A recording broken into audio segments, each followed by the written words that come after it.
Nesse vídeo a gente vai tratar a respeito de diversos assuntos. Vem comigo! A você que está chegando agora, seja muito bem-vindo. Meu nome é Luan, consultor de valores imobiliários, e neste canal eu te ajudo a alcançar a liberdade financeira. E aqui a minha carteira pessoal de ações e renda fixa. Se você tiver interesse em acompanhar, tem o link aqui embaixo da comunidade Formação Bira Investing. E hoje eu acabei compartilhando uma última atualização a respeito do precatório de 4 bilhões de reais devidos pela União a favor da Sanepar, que é a maior posição da minha carteira. Tudo isso em exclusividade para os membros. Começando aqui com o Ibovespa, operando de forma estável, a gente vê que está oscilando entre leve baixa e leve alta, e Ibovespa futuro em 137 mil pontos. A bolsa está indo bem nesse ano, está indo muito bem. O S&P 500 também com essa certa estabilidade. O acumulado de queda do S&P 500 no ano é da ordem de 6%, não é tanto assim, então o pessoal fica super assustado, mas uma queda de 6% para uma bolsa que subiu 20% ao ano, quase que de forma consecutiva em 3 anos, você está reclamando do quê? Você está reclamando de ter entrado agora? Isso faz parte. Dificilmente a gente entra em algum ativo e já vai ter a sorte de ver ele subindo. E será que isso é sorte? Porque se já subir imediatamente, você não vai ter oportunidade de aumentar a posição. Então vamos repensar um pouquinho os nossos comportamentos, as nossas opiniões. E o Ibovespa está aí com essa leve alta por conta do IPCA 15, que não veio muito alto, então pelo menos deu uma desacelerada. Aqui de novo mostrando que a inflação começou a ficar controlada no Brasil. Começou! E aí isso se reflete em taxas de juros futuras mais controladas. Isso também se refletiu em títulos públicos com taxas caindo. Olha só, eu venho trazendo para você já há algum tempo. O pré-fixado 2028 caiu bastante a taxa. Pré-fixado 32 abaixo da Selic.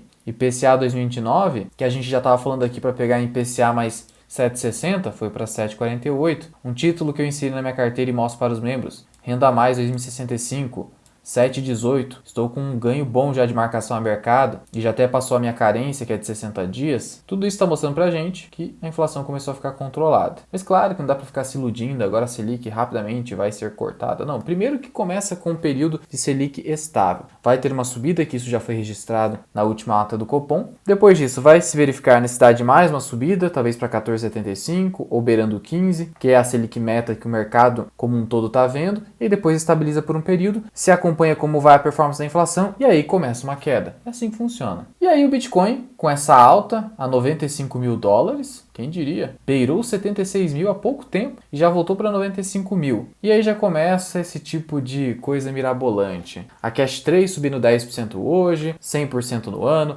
ARK Invest prevendo no cenário otimista Bitcoin em 2030, daqui 5 anos, a 2,4 milhões de dólares. 2,4 milhões de dólares. Membros do canal sabem quanto eu tenho de Bitcoin. E se de fato esse cenário se concretizasse, considerando $1 a 6, rapaz, só de Bitcoin o pai ia ter mais de 30 milhãozinho.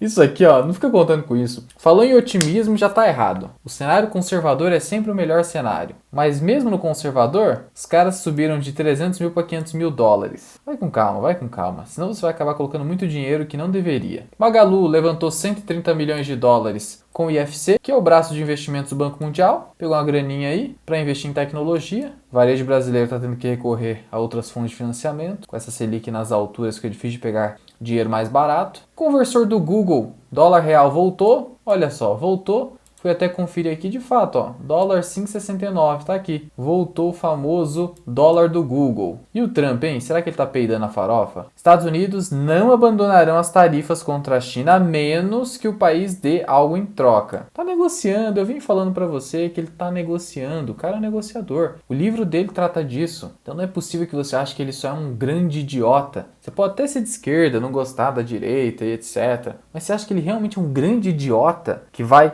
levar a economia americana para o buraco com tarifas? Olha, algum dos lados aqui está tendo uma perspectiva ingênua, mas eu acho muito difícil, muito difícil. É mais fácil ele voltar atrás, eventualmente não suportando o não arredar dos pés, digamos assim, lá da China. Mas assim, empresas seguem com fundamentos sólidos. Eu já te falei aqui, a do S&P nem foi tão grande assim até agora. Alphabet, dona da Google, sobe após o primeiro trimestre acima do esperado. Google não vai ser tão afetada com isso aqui, com essas tarifas. Então, os fundamentos das empresas americanas permanecem. Não se desespere. Caixa Econômica ultrapassa 900 milhões de reais em contratações do novo consignado do governo, envolvendo o FGTS principalmente. De acordo com o governo federal, foram feitos 8 bilhões de reais pelo menos em operações do novo consignado. Então, isso aqui, claro que ia pegar bem. E isso deve impactar positivamente no resultado dos bancos. De um lado, você vai ter o Banco do Brasil com a inadimplência ainda alta no agro. De outro lado, você vai ter, por exemplo, um Bradesco, que eu acabei colocando na minha carteira pessoal também, sendo positivamente impactado por esses consignados. O governo, claro, beneficia ou prejudica determinadas empresas e setores conforme as suas decisões políticas. Mais uma do Banco Master, que agora ficou em evidência na mídia, enfrentando uma disputa judicial, mas aqui não envolve essa loucura de aquisições do Banco Master ou do FGC. Mas tem um ponto aqui do FGC que eu já vou te falar. Aqui no caso é um processo que a família Rezende Barbosa, ex-dona do Banco Voita, que foi adquirido pelo Banco Master, está alegando que uma dívida que já deveria ter sido paga não foi paga. Está cobrando a primeira parcela de 100 milhões de reais. Só que por meio de nota o Banco Master está negando, destacando que os credores estão se aproveitando dessa situação midiática do Banco Master e que os acionistas do Master irão garantir os valores em juízo, ou seja, vai pegar essa grana que está sendo cobrada de 100 milhões, depositar na justiça, numa conta judicial, e discutirão neste foro o tema do vencimento antecipado, além de eventuais prejuízos causados pela atitude dos credores. O que é isso? Eu posso cobrar alguém cuja dívida ainda não foi vencida? Não. Mas como o acesso à justiça ele é um direito abstrato que está desconexo do direito material subjacente, ou seja, mesmo que eu não tenha direito, eu tenho direito de entrar com o processo, se o credor está errado, eu posso até ter entrado com o processo, eu tenho esse direito, mas se ele está errado e causou prejuízo ao devedor, o credor toma no lombo. E aí como que ele toma no lombo? Pode ter dano moral aqui, pode ter dano material, que é honorários advocatícios. Se eu comprovar prejuízo, eu tenho que pagar. E aí, perdendo um processo, de qualquer forma, eu tenho que pagar as custas processuais e honorários do advogado da parte contrária. Então vamos ver. Mas esse é o problema da mídia. Gerou todo esse rebuliço agora. O Banco Master está até em evidência por causa de um processo judicial aí. Mas uma coisa importante agora. Isso realmente é importante. O Banco Central, segundo o diretor do Banco Central, ele vai fazer a revisão das regras e do tamanho do FGC. Ou seja, eles querem reelaborar todas as regras do Fundo Garantidor de Crédito. Por quê? Porque esse negócio do Banco Master sair emitindo títulos com taxas enormes sob a justificativa, claro que velada, depois do FGC que se vire para pagar os credores, isso aí gerou uma bagunça. Porque, vamos pensar o seguinte, eu sou banco pequeno, eu tenho a garantia do FGC. Então o que eu vou fazer? Nossa, eu vou me alavancar loucamente, porque se der merda, tem o FGC lá que vai dar conta. Será que por conta disso, de toda essa história do FGC, ele não vai ser reelaborado a fim de restringir o acesso ao crédito pelas instituições financeiras menores? Restringir as indenizações do FGC? Isso pode ser ruim tanto para o mercado financeiro como um todo, quanto para os investidores. E qual que pode ser o eventual impacto disso? Ainda mais dinheiro concentrado nos bancões, que não precisam do FGC. Ou seja, isso aqui só tende a aumentar ainda mais o oligopólio bancário no Brasil. Porque quem que vai ter coragem com o FGC mais rígido de colocar dinheiro em banco que está oferecendo taxa maluca? Vai ficar difícil. Temos aí o Divo 11 batendo máxima histórica. Olha só, o ETF do índice de dividendos da B3. Esse ETF teve uma rentabilidade bem superior ao Ibovespa em qualquer janela de tempo, mostrando a força dos dividendos. Por quê? Porque empresa de dividendo, além de ser empresa madura, geralmente descontada, tem receitas e geração de caixa mais previsível. Então, isso além de reduzir a volatilidade desses papéis, traz um fluxo de caixa bem maior para a carteira. Então, o Divo 11 tende a se tornar cada vez mais interessante para os investidores por conta de replicar um índice focado em empresas previdenciárias. No Brasil, o caminho é esse, empresa previdenciária. Dividend yield de zero, sim, é um ETF de acumulação. Então, a desvantagem dele é fiscal em relação ao stock picking com ações de dividendos. Por quê? Porque se o dividendo ele não é pago para o cotista, ele se reverte em valorização das cotas. Então, se ele se reverte em valorização das cotas, se eu tiver que vender em algum momento, ou se eu for para a fase de viver de renda, eu vou ter que fazer vendas e vou ter que pagar esse imposto que eu não pagaria se eu recebesse o dividendo. Melhor explicando, se eu tenho um dividendo de R$100 que vai para minha conta isento de imposto, são R$100 na minha conta. Se esses R$100 se torna R$100 na cota, em algum momento eu vou ter que vender esses R$100 no futuro para viver da renda advinda do Divo 11, por exemplo. Ao vender, eu vou pagar 15% em cima desses R$ 100. Esse é o problema. Então, ele é ineficiente do ponto de vista fiscal em relação aos dividendos das ações. Além do fato que eu pago também taxa de administração. Então, o dia que, espero que isso nunca aconteça, mas vai acabar acontecendo, pelo menos com dividendos acima de 50 mil, como está no Congresso Nacional, mas o dia que o dividendo eventualmente for tributado no Brasil, o DIVO 11 vai se tornar muito mais interessante. Porque daí vai acabar a vantagem fiscal das ações de dividendos individualmente falando, e aí você está exposto passivamente a apenas um ETF que já tem várias ações de dividendos, vai se tornar algo muito mais atrativo. E aí hoje a gente tem as ações da Vale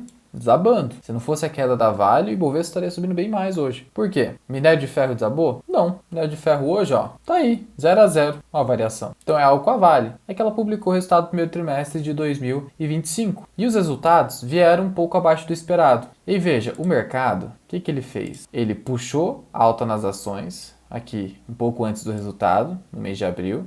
E aí agora vem o resultado e cai no fato. Geralmente é assim, cai no fato. Publicação do resultado vai lá e cai porque veio abaixo do esperado. E em linhas gerais, o que aconteceu aqui com a Vale? Receita líquida de vendas. Primeiro trimestre de 2025, 8 bilhões de dólares contra 8,4 bilhões de dólares do primeiro trimestre de 2024. Queda. A receita foi de 10 bilhões de dólares no quarto trimestre de 2024. Uma queda bem maior. Mas é preciso comparar período com período, porque tem sazonalidade. Então a queda foi de 4%. Geração de caixa. Aí a queda foi maior, 9%. Lucro líquido, a queda foi de 17%. E houve o aumento da dívida. Dívida líquida teve um aumento de 20%. Então o resultado foi um pouco ruim, foi um bom resultado. Mas ainda assim, empresa lucrativa, gera caixa, teve queda no preço do minério de ferro. Por outro lado, ela, apesar de ter produzido menos, conseguiu vender mais. As linhas de negócio cobre e níquel melhoraram e a empresa tem ido nesse caminho da diversificação para não ter tanta dependência do minério de ferro. Então faz parte. Só que aí tem um detalhe. Diante desse cenário, a empresa citou que este não é o momento para discutir dividendos extraordinários e que a empresa está monitorando aí todos os impactos da tarifação, da guerra comercial. Ainda há a possibilidade da China, diante de um mercado mais enfraquecido, resolver incentivar a indústria doméstica, favorecendo o minério de ferro. Então, como não há possibilidade de dividendo extraordinário, é o que eu já vinha dizendo. Eu não vejo Vale pagando muito mais do que R$ 5,00 de dividendos nesse momento, o que já daria um dividend yield muito bom. Se você quer 10% em Vale, você teria que comprar só abaixo dos 50%. 10% é muito, 9% já seria bacaninha. Aí nos preços atuais já conseguiria mais ou menos isso. E 8% lá na casa dos 60 no máximo. Acima de 60 aí já não fica bacana, porque daí o seu dividend yield vai ser baixo. E ainda há sempre a possibilidade do minério de ferro cair um pouco mais. Então o ideal seria ficar mais aí nos 55, seria um preço mais legal em Vale, assim, pensando num dividend yield mais alto nesse cenário de incerteza. E eu fiz um vídeo recente, até comparando Vale com CSN Mineração, o diferencial entre Vale e CSN Mineração. Com esse aumento de endividamento na Vale, a CSN Mineração ganha um certo destaque nesse momento, não à toa que ela está melhor precificada, mas existem outras nuances também. Para mais detalhes, tem o vídeo lá na área de membros. Mas em resumo, em Vale, essa queda no resultado decorre da redução de 16% nos preços do minério de ferro. E ainda teve a queda do dólar também. Então a geração de caixa caiu 8% e o preço caiu 16%. Então a Vale foi bem, claro. Eu tive uma queda menor na geração de caixa em comparação com a queda do preço, então foi bem, legal. Foi fraco o resultado, mas decorre do cenário macro, não é um problema específico da empresa. E de novo, se quiser conhecer a comunidade FMI, onde você pode acompanhar minha carteira e ainda ter acesso ao meu treinamento de formação Mira Invest, link aqui embaixo, mas se não for o seu momento, não tem problema. Aqui em cima eu vou deixar um vídeo onde eu te ensino a escolher ações com apenas 3 indicadores, só que de forma superior a 99% dos investidores. Corre lá!